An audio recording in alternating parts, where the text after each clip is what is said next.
Hello and good morning, good afternoon, good evening to our audience. Welcome to today's webinar on Storage Gateway Hardware Appliance and the Deep Dive. My name is Bhavin Patel and I'm a product manager with the AWS Storage Gateway team. I'll be presenting here the work of Storage Gateway team, and I'm joined by the Storage Gateway General Manager Asa Callaway and several other colleagues to answer your questions related to the content of this webinar live or through the Q&A window. There are several objectives of this webinar. At the end of this presentation, I would like you to walk away with an understanding of what is Storage Gateway, what are its capabilities and benefits, what are the different modes of gateways and what are the use cases, what are the different platforms on which you can deploy Storage Gateway, what is hardware appliance, and what are its key features and benefits. I will also do a demo at the end on how you can procure, set up, activate, and configure hardware appliance as a storage gateway.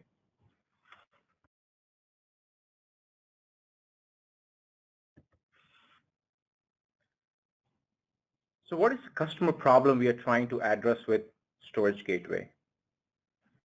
You have a lot of data already on your premises, in your corporate data centers, in your remote and branch offices. While your existing data continues to grow, you have data also being generated from new sources, new devices, or new instruments, which wasn't the case before. So your data is growing exponentially, but your budget is not growing proportionally. And you've heard of cloud and the ability to store data with a pay-as-you-go model and the ability to scale capacity as data demand from your users grow. And now you want to use cloud for such needs as the ability to back up your on-premises applications, tier cold data from your expensive SAN or NAS arrays, use cloud as the repository to share and distribute your content, take the data to the cloud, and use some of the innovative analytical and processing capabilities of cloud. Simplify your branch offices by just connecting them to cloud for storage needs, and then enabling cloud-backed storage for your on-premises applications. Most companies want to implement a cloud strategy to meet this use case requirements and also overcome the data growth challenges that I talked about earlier, but it can be difficult to know where to start. And this is where AWS Storage Gateway comes in to help you overcome these problems and address your end user requirements.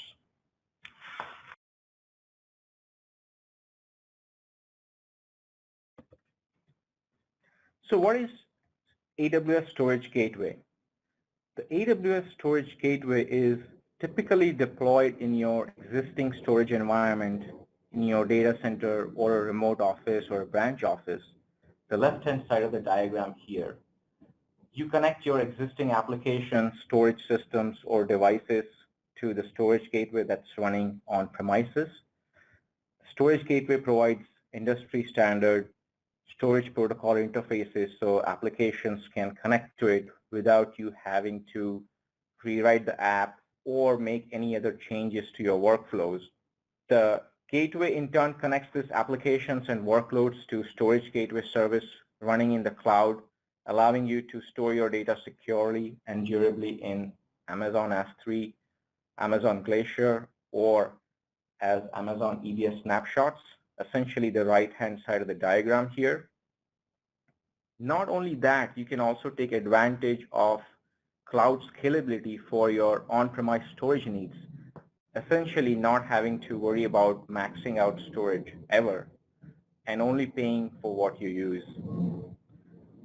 Storage Gateway optimizes data transfer from on-premises to AWS, and it also provides low latency access through a local cache, so your applications can access frequently used data locally. The Storage Gateway is also integrated with other AWS services such as CloudWatch, CloudTrail, IAM, and KMS, so you can get an extension of this identity security and management services locally.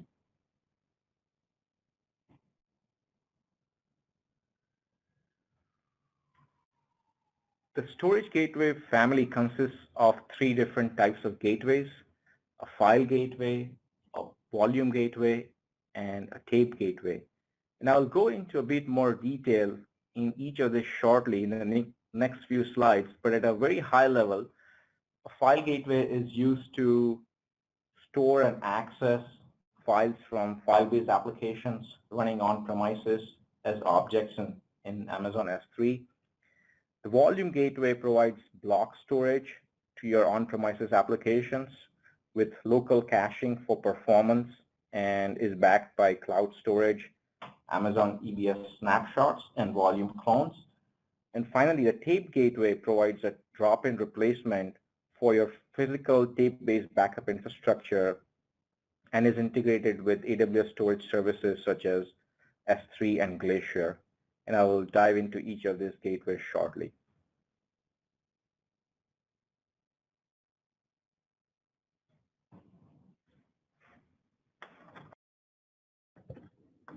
Here, I would like to highlight four key features of Storage Gateway. First one is standard storage protocols. The Storage Gateway, as I was mentioning earlier, supports industry standard storage protocols that allow you to seamlessly connect your on-premises applications and use AWS storage without you having to rewrite those applications or modify existing applications or modifying your workflows. Storage Gateway also supports a fully managed cache, which provides low latency access to frequently used data. So your hot data that's most often used by your applications, can be served up from Storage Gateway cache that's adjacent to your app servers with minimal latency. Storage Gateway also supports data transfers which are secured and optimized in flight. Storage Gateway essentially compresses the data before synchronizing the data to the cloud. And when the data requested by the application is not in the cache, Storage Gateway fetches only the data that's needed. So this helps to speed up your data transfer, and it helps optimize your response time to the application I/O. I should also mention that while data transfer itself is secure, that is, it is done over HTTPS, Storage Gateway also encrypts your data stored in the cloud using a default server-side encryption or your own KMS key. We added support for KMS for all types of gateways at the beginning of August this year. And finally, the storage gateways are AWS integrated, meaning they can be easily managed via the AWS console, and it integrates with other services that I was mentioning earlier, IAM, KMS, CloudWatch, CloudTrail. And most importantly, once your data is in AWS, it can be queried, accessed, searched, and used across the entire portfolio of AWS services, so you can get the maximum value out of your data. Here's an opinion on how Gartner and its research team perceives hybrid cloud storage. In July 2018, Gartner published their Magic Quadrant for public cloud storage services and noted that hybrid cloud storage is experiencing renaissance with new storage offerings, bridging the gap between on-premises and public cloud providers. As you can see, this is a nice affirmation on the demand for hybrid cloud storage from our customers and the critical role that Storage Gateway plays in our hybrid cloud strategy. And here's a slide on some of the Storage Gateway publicly referenceable customers. As you can see, these customers span many industry verticals, and they utilize Storage Gateway for many of the same hybrid storage needs that I had talked about earlier. You can think of Storage Gateway as a means to start your cloud journey with no changes to your existing applications, no changes to your workflows, and no end user impact. And there's a lot more detail behind each of these names, but just to give you some quick idea, Moderna Therapeutics name on this slide uses File Gateway to integrate data files from their analytical instruments into the cloud. And the transparent mapping of files from their on-premises applications to S3 enables them to use that data with cloud-based applications and also benefit from the S3 native features. Celgene, another longtime AWS customer, deployed Storage Gateway to allow them to get data to the cloud without having to change their existing applications. And just giving another customer of ours, they use Storage Gateway to back up their critical databases and storage systems to the cloud using Storage Gateway.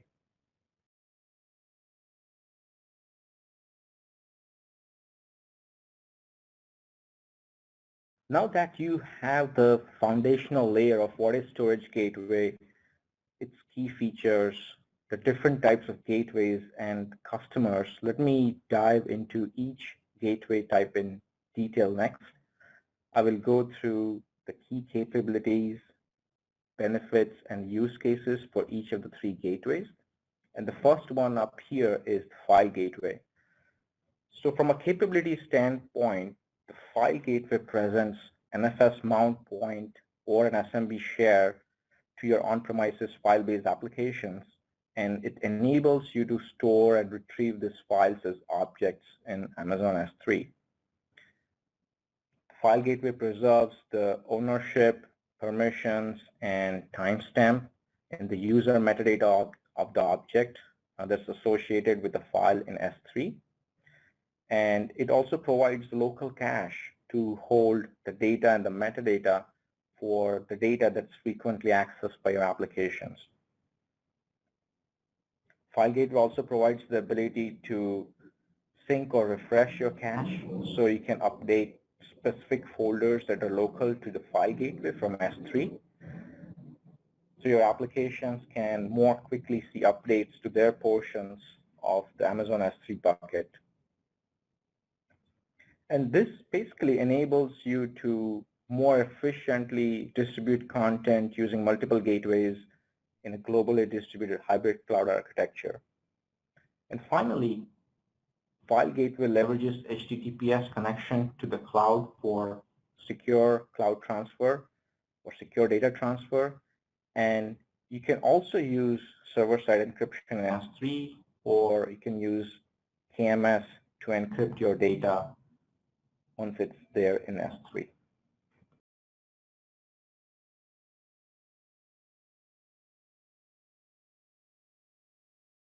So this slide here goes into the benefits and the use cases for File Gateway. Essentially, with File Gateway, you can plug your existing file-based applications to take advantage of cloud as a storage tier without any changes to your workflows. Because the data in the cloud is stored as S3 objects in your S3 bucket, you can start to take advantage of S3 native features such as versioning, lifecycle management of objects, or cross-region replication. Your data is basically accessible via dual protocols now with the traditional NFS or SMB interfaces and as S3 objects in the cloud. And once your data is in S3, you can take advantage of other AWS services such as AI or machine learning or search to process all that data in the cloud to extract insights for your teams. You can also set up notifications on your buckets once the data has landed there to trigger other functions in the cloud.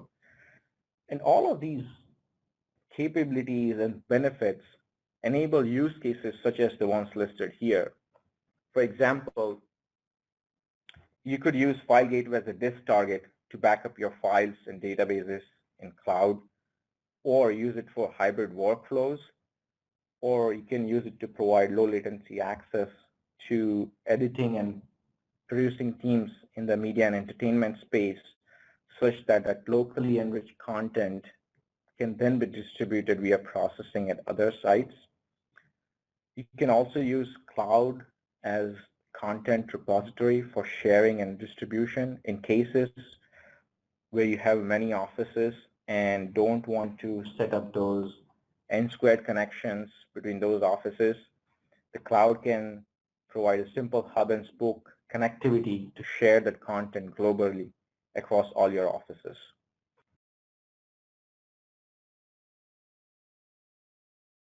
So now that the file gateway is done, I will talk about the second gateway type here, which is the volume gateway. The volume gateway provides cloud-backed block storage volumes that you can mount as storage devices or storage runs to your on-premises application servers using iSCSI connectivity. The volume gateway is essentially available in two modes. There is the cache mode and the stored mode. The cached volumes allow you to store your data in Amazon S3 and retain a copy of the frequently accessed data subsets locally on premises. So your entire data set is not sitting on-prem, but a portion of it is, which is really the hard data that's frequently accessed by the application. And then the complete data set is in the cloud and can be fetched whenever is necessary. Now, if you need low latency access to your entire data set, then stored volume gateway would be a great fit. In stored volumes case, all your data is stored locally and then asynchronously backed up as point-in-time snapshots, really EBS snapshots in AWS. And in both cached and stored cases, you have the ability to take snapshots of your entire data sets and store them in the cloud as EBS snaps.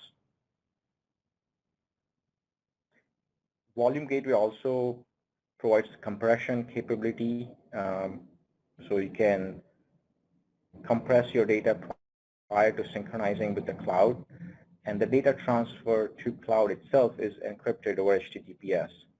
And similar to the file gateway that I was talking about earlier, you also have the ability to use the server-side encryption with default keys or your own keys using KMS to encrypt the data in the cloud. So with respect to the benefits, Volume Gateway allows you to start using your cloud-backed storage without changing any of your applications, without having to rewrite those apps or change your workflows. So it's really a frictionless way to get started with the cloud. Volume Gateway also allows you to tier your on-prem data to the cloud so you can reduce your on-premise SAN or NAS footprint. And I talked about the EBS snapshot capabilities in the last slide. Because the snapshots are stored in EBS, you can start to leverage native EBS functionality, such as you can copy the snapshots to other regions, or you can copy the snapshots to other accounts, so you can make the data available in those other regions or other locations for your dev test purposes or for DR purposes. You can also use the snapshots for recovery to the same gateway, that is the gateway from which you took the snapshot, or you can recover the snapshot or restore the snapshot to a gateway in another location, or you can simply create an EBS volume from the snapshot, spin up an EC2 instance, and attach that EBS volume to that instance. So this allows you to provide the durable and inexpensive offsite backups of your on-premise applications that are hosted on the Volume Gateway, or just provide you a simple disaster recovery option for your on-prem data. So now we are on to the third gateway type, which is the tape gateway. With the tape gateway, you can cost effectively and durably archive your backup data in Amazon Glacier. A tape gateway provides a virtual tape infrastructure that scales seamlessly with your business needs and eliminates the operational burden of provisioning, scaling, and maintaining a physical tape infrastructure. So the tape gateway emulates physical tape device with a media changer and the tape drives. It works with all leading backup applications that are prevalent out there. When you're writing data to the tape, you're writing data to virtual tapes, which are stored in Amazon S3. And once you eject or export the tapes from backup software, they're essentially marked as read-only and then moved to the virtual tape shelf in Amazon Glacier. As far as recovery is concerned, you can retrieve the tapes back to library and read data from a gateway. The tape gateway is similar to the file gateway, and the volume gateway also provides a local cache for low latency access to your backup data. And it also compresses data prior to synchronizing data to the cloud. And finally, the data transfer itself is secure and similar to the volume and the file gateway. You are fine to use either server-side encryption or KMS encryption for the data that's in the cloud.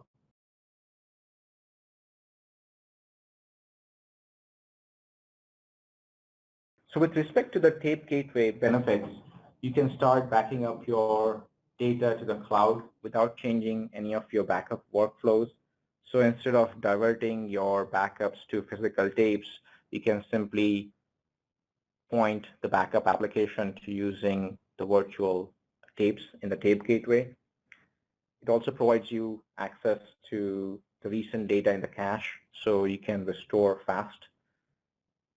And there is limitless archive in Glacier, so you can take advantage of Glacier's low cost and also use the retrieval capabilities to retrieve your data either to the same gateway or to a different gateway. Or as I was mentioning earlier, you can simply spin up a tape gateway in EC2 and use that for your DR. So it really enables this lift and shift of existing tape-based workflows from physical tape infrastructure to virtual tape infrastructure using the tape gateway.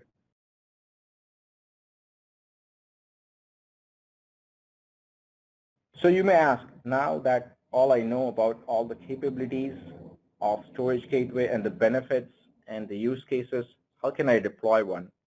And the slide here provides an answer to that question. We provide customers a range of options for you to deploy Storage Gateway on. As shown in the leftmost column, you can deploy Storage Gateway on a VMware ESXi or Microsoft Hyper-V-based virtual machine. Typically, you would use this option in your corporate data centers or offices when you have an existing VM infrastructure already present. You have your VMware ESXi clusters or your Hyper-V clusters. You have the IT staff to manage and run these clusters, and you have VM to spare for your Storage Gateway needs. Now, there are certain minimum memory, CPU, storage, and networking requirements to run a Storage Gateway on your own VM infrastructure, and we have captured this in the Storage Gateway user guide that's available on our website. The second option here is to use an EC2 instance in AWS to run your Storage Gateway. We support a variety of EC2 instance sizes, and Storage Gateway is available as an Amazon machine image on those instances from the AWS Marketplace. You will typically deploy Storage Gateway in EC2 when you have a need to access your on-prem data in the cloud for further processing, or you want to use cloud as your DR option. And finally, the third option here is the hardware appliance, which is a new option that we launched last month. And I believe that's why many of you are here, so you can learn more about it. I promise I won't hold you any longer, as the remaining slides in this presentation are all going to be focused on hardware appliance. We see remote locations or branch offices or constrained virtual infrastructure environments as the ideal use case for hardware appliance, as it provides a simple out-of-the-box experience and a simple way to get connected to AWS and start consuming the cloud storage services. Okay, so from this slide onwards, I'm going to get into the specifics of hardware appliance. Hardware appliance provides a simple procurement, deployment, and activation experience for our customers. The hardware appliance can simply be dropped in at a site and can be rapidly set up to provide cloud-backed storage for your storage needs. You can also manage the appliance from AWS console and apply software updates remotely. So you don't need to worry about patching your OS anymore. It's all managed remotely from the AWS console once the hardware appliance has been activated. And finally, because the entire appliance is dedicated to running Storage Gateway and the Storage Gateway software, you can expect to get predictable performance for your applications. With the appliance, you will not have to worry about issues common with VMs, such as optimizing for performance or worry about other apps on a VM cluster taking away common underlying hardware resources or starving your Storage Gateway app on a VM. Essentially, the exclusive access to the hardware resources on the appliance for the Storage Gateway reduces the noisy neighbor problem and brings predictable performance. And I'm going to dive deeper into each of these points in the next few slides. So let me talk about how easy it is to procure a hardware appliance. I'm sure all of you have heard of a website called Amazon.com. Well, we couldn't think of any other easy way for a customer to purchase their hardware appliance than our own Amazon.com retail website. So you can buy the appliance using your Amazon.com account or your Amazon for Business account. If you don't have an Amazon for Business account, you can open up one for free. I have also included below the link to the hardware appliance webpage on Amazon.com, and I will show you later during the demo on how you can navigate to this page from AWS console. So as you can see, we have made it real simple for you to procure the hardware appliance. Now, extending that simplicity theme further, once you get the appliance, it is simple to install also. The appliance is a 1U rack-mounted device, and it provides dual AC auto switching power supplies and 4 network ports. Since the appliance ships with the Storage Gateway software on it, when you order one, you simply rack it, plug in the power, and give it an IP address through a local hardware console. The screen that you see here on the left-hand side is what the appliance will boot into once you power it on for the first time. We are calling this the local hardware console, and we built this specifically for Storage Gateway. From the hardware console, you can assign an IP address statically or have the appliance simply pick one from your DHCP pool. And as you can see here, we have made the appliance really simple to install also. And now that you have the appliance connected to the network and assign an IP address, you simply take the IP address that you had assigned to the hardware appliance in the previous step and plug in that IP address in the activation flow in AWS Storage Gateway console. The AWS Storage Gateway console in the cloud and the IP address you assign to the hardware appliance, of course, have to be able to reach each other through your firewall. But once that is done, your appliance is activated and associated with your AWS account. Now, once the appliance is activated, you can spin up a gateway type of your choice to run on the appliance. This could be any of the 3 gateways, file gateway or volume gateway or tape gateway that I had talked about earlier. Once the appliance is activated, you can use AWS console to manage it remotely, apply software updates, and add or remove a gateway based on your needs from the hardware appliance. There is a new hardware page that will be visible in your AWS Storage Gateway console. which will show you all your hardware appliances on the AWS account and what types of gateways are running on those appliances. And this hardware page is visible in the left-hand menu of the Storage Gateway console. Now I would like to get into some specifics on the hardware appliance. So the hardware appliance supports 3 gateway types: file, it supports a cached mode of volume gateway, and then it supports a tape gateway. You can run only one gateway type at any moment on the gateway.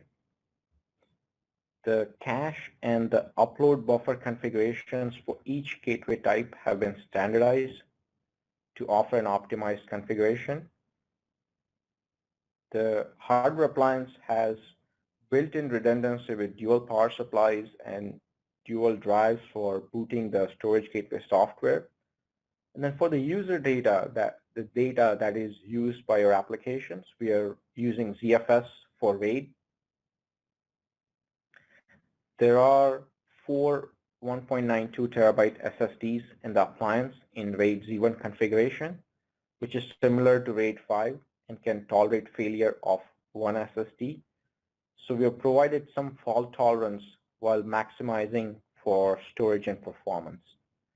And as I was mentioning earlier, since the storage gateway software has full access to all of the platform resources, you can expect to get consistent performance. For example, for file gateway workloads, we are measuring up to 300 megabytes per second write throughput performance. Next, let me talk about the support structure and availability, as it's important to understand these aspects also. So the hardware appliance comes with 3 years of warranty from Dell with next business day on-site service for parts replacement that is provided by Dell.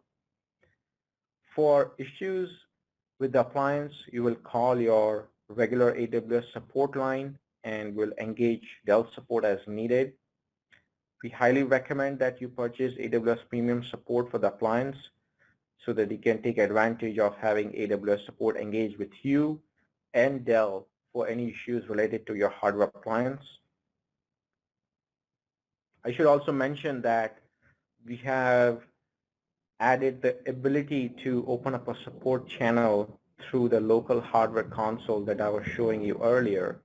And this really allows AWS support team to log into the appliance remotely and help with troubleshooting and fixing any of the issues you have with the hardware appliance. And as for the appliance availability, the appliance is sold only in the United States today, and it can be used with any of the 4 AWS US public regions that are listed here. Okay, next, I will do a demo to show you how easy it is to procure and activate the Storage Gateway hardware appliance for use with AWS. I have a slide here that shows the demo flow. I will start in the AWS Storage Gateway console first. From there, I will navigate to the Amazon.com product page of the hardware appliance. I would actually purchase the appliance in this demo, but show you how you can purchase the appliance. Then I will show you the third step, which is the post-purchase part. Essentially, what happens when the appliance is delivered to your on-premises once it's racked, powered on, and connected to your network. And then show you how you can activate the appliance to associate with your AWS account. And then show you how you can add one of the 3 gateway types on it. I'll go a bit slow so it's easy for you to follow, and I will also switch the screens between this presentation and my demo environment in between to show you which steps have been completed in the flow. Okay, so I'm logged into my Storage Gateway console here. And as you can see, I'm in the Ohio region. And first step is to create gateway. for the purposes of this demo, I will use File Gateway. Click Next. And as you can see here, we have a variety of host platforms to run your storage gateway on. So we have VMware ESXi, Microsoft Hyper-V, Amazon EC2, all of the options that I described in one of the earlier slides. And the hardware appliance is the new option that you will find in your storage gateway console in the US regions. If I were to click on that, there are two buttons here. As you can see, buy on Amazon or activate appliance. If I were to click on buy on Amazon.com, it will bring me to this website here of the product.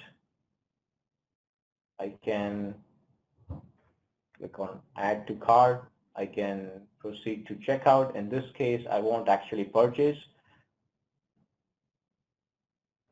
but that is the way you can procure the appliance.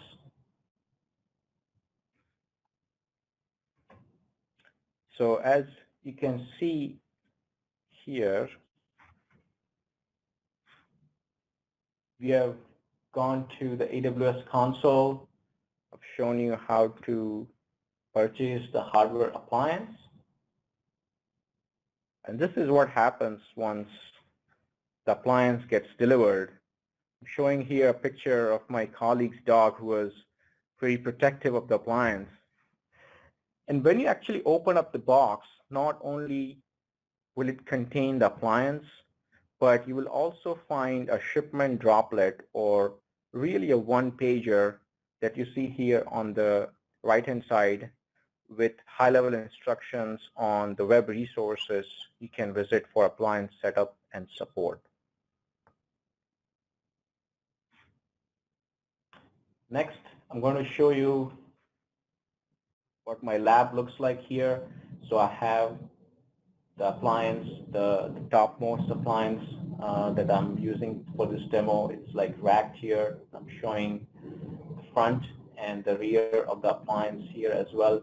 The appliance, as you can see, it's powered on. It's connected through one of the 4 ports.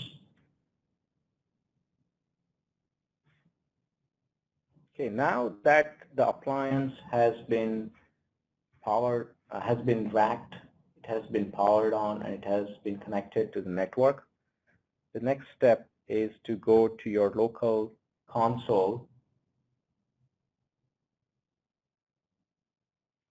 of the server, and you will be in this mode. So this is the hardware console that I was talking about earlier during the presentation. This is what the appliance will boot into for the first time when you power it on. As you can see here, the username is admin. I will give it a password.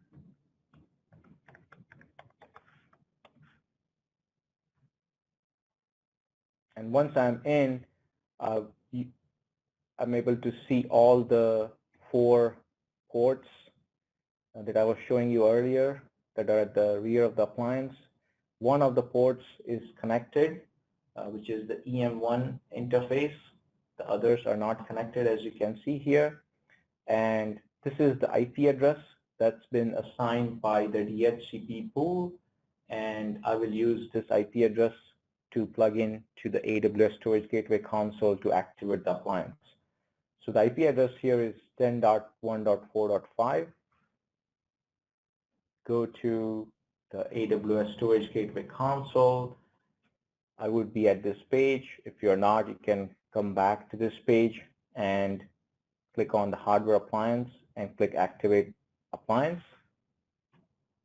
And plug in the IP address 10.1.4.5 and click Connect.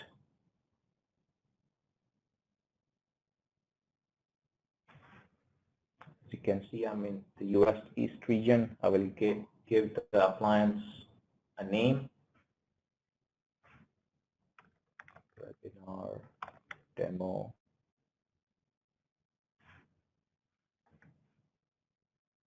today. And I will set Eastern time zone. I will leave the RAID volume manager as ZFS, which is the recommended option here, and click activate.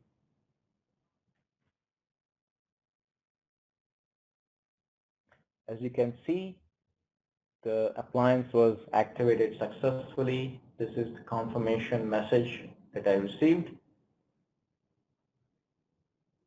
And the next step here is to launch a gateway on the selected hardware appliance. So let's go back to the demo flow and check off which steps have been completed.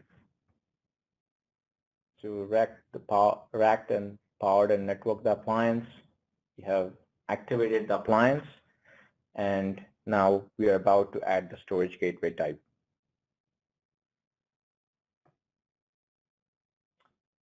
So this is the appliance that's been activated. I had given this name webinar demo today.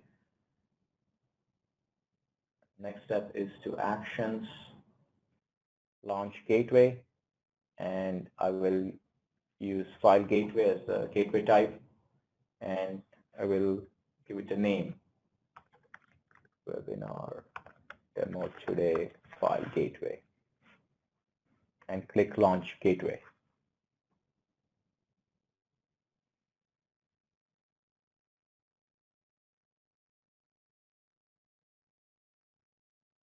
As you can see, we have a successful confirmation message here that the file gateway has been launched successfully. And if I were to go here, select my hardware appliance, and you can see there's a link to the file gateway as well.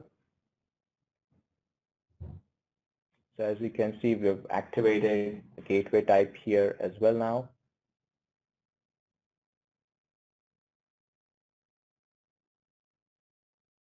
And I will go to this gateway next by just clicking this link.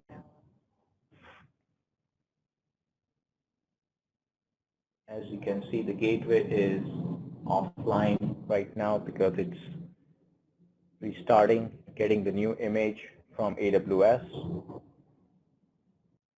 Okay, as you can see now that the file gateway is running on the hardware appliance. The next step here is to just allocate the local storage, which is where you will assign the capacity, the disk capacity to cache for file gateway use. Click on save. We got the confirmation message here, and the gateway is ready for you now to create file shares, MFS or SMB, and then present it to your applications.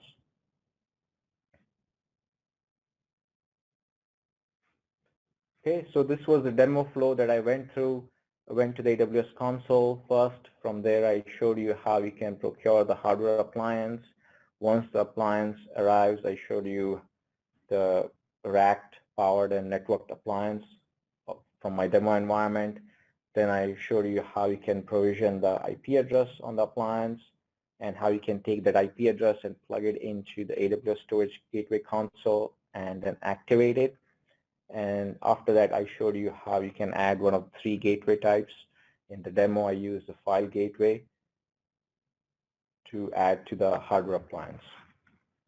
Okay, so to summarize on where you can use the hardware appliance, here are some of the use cases we have heard from our customers, which really led us to build storage gateway on hardware appliance. Our customers wanted the ability to simplify the branch offices and reduce the NAS footprint with a simple appliance that's backed by cloud storage. Many customers in the media entertainment space wanted the ability to have that data that can be accessed locally by their creative and production teams for editing purposes, and then distribute that content out to other locations. Now, at the heart of all of these is the fact that many customers have limited virtualized infrastructure or limited IT staffing. Frequently, their remote offices or branch offices, the departmental work groups such as R&D or industrial sites lack a full hypervisor, server cluster, and network storage environment to run a VM. And many of our customer teams often don't want to stand up and manage such infrastructure, nor wait for a future budgeting cycle to begin work or scale their operations. And the hardware appliance really comes in handy there as it helps them overcome all these limitations and enables them to start using cloud-backed storage for their needs. In summary, AWS Storage Gateway is a hybrid storage gateway service that enables you to connect your on-premises applications to seamlessly use AWS storage services. Storage Gateway is supported on a range of configurations, starting from software using virtual machines or in EC2 or the hardware appliance that I talked about today. The hardware appliance really helps to simplify the procurement, installation, and activation. It is managed and updated as an AWS service, so you don't need to worry about software updates. And finally, because the platform is dedicated to running Storage Gateway, it provides predictable performance. So where can you go to learn more about AWS Storage Gateway? And I've listed the URL here that you can go to where you can find lots of online publicly available resources to learn more on Storage Gateway. Also want to do a special call out to our colleague Jeff Barr and his blog on the hardware appliance. He went through the process that I showed you on his own and has written about his experience at the link below, so you can read or hear it straight from his own words in his blog. I would like to thank you for taking the time out of your busy schedule to join us for this webinar today. Hope we have answered all your questions and that you're leaving with a better understanding of what is AWS Storage Gateway and how you can use its capabilities to meet your hybrid cloud storage needs. With that being said, let me turn it over to my colleagues Asa Callaway and Paul Reed to answer any questions live. Thank you.